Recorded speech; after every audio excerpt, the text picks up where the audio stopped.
Members of the Nehusu Students' Union at a press conference held on the 22nd of July 2023 had expressed their views on the implementation of the new National Education Policy NEP-2020 in all affiliated colleges under the Northeastern Hill University, Shillong, from the 1st of August 2023.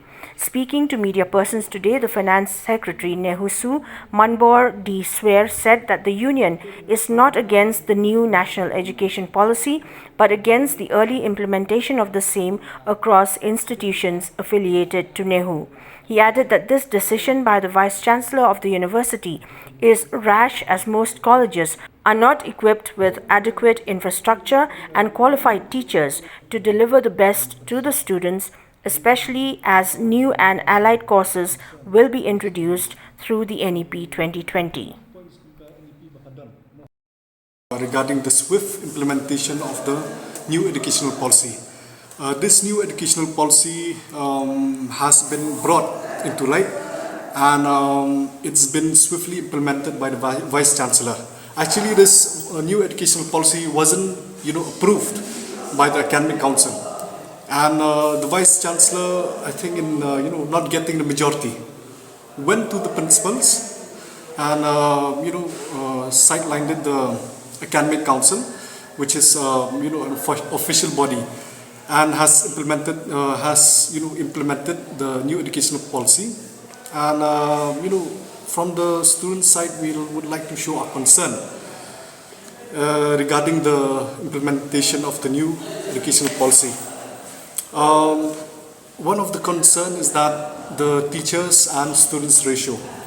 In some subjects whereby specific teachers aren't there, or when it comes to teachers who are well qualified to teach those subjects are not present.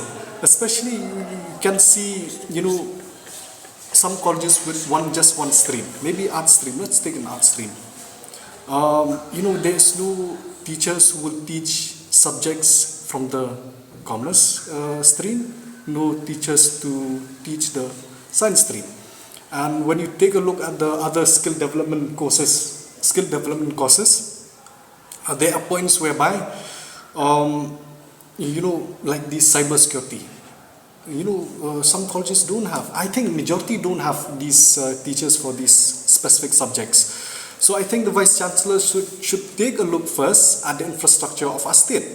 Even the Educational Minister also had addressed this and said that the state is not ready for bringing the new educational policy.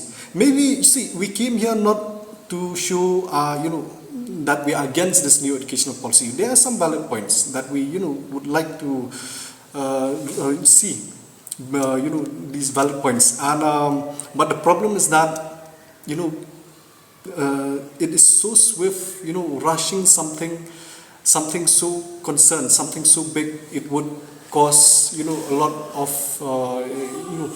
it will be detrimental towards the students.